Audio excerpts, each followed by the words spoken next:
Films about abortion primarily focus on destigmatizing something that historically has been stigmatized.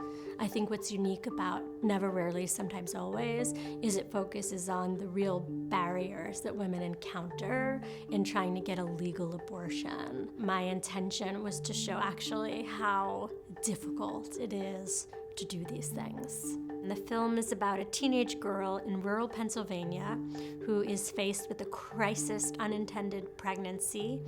And because she does not want to ask her parents to get an abortion, she's forced to hop a Greyhound bus with her cousin and take a long journey to New York City, where they navigate a place and a crisis. The genesis of the film came to me in 2012. I was reading a newspaper article and there was a headline that jumped out at me about the death of a woman in Ireland named Savita Halappanaver, who was denied a life-saving abortion. And I started to educate myself about the Eighth Amendment in Ireland, and I bought a book called Ireland's Hidden Diaspora.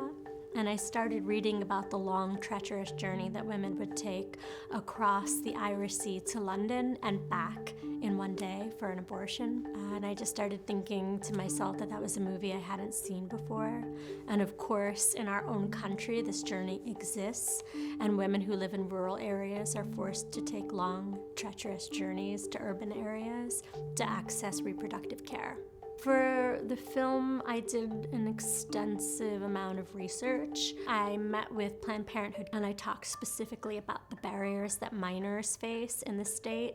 And we talked about where they go when they don't want to ask a judge or they don't want to ask their parents, different people, different providers, different clinicians.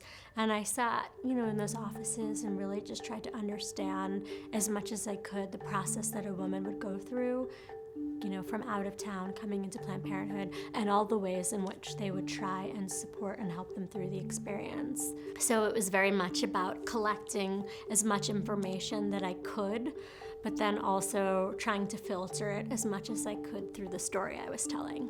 My goal is to connect the audience to her experience as much as possible.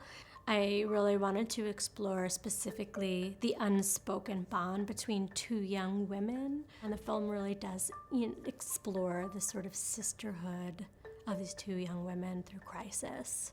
And they're brought into very private spaces and very private moments. And that's something that was important to me, to build a greater sense of understanding from an audience that may not have access to those types of experiences.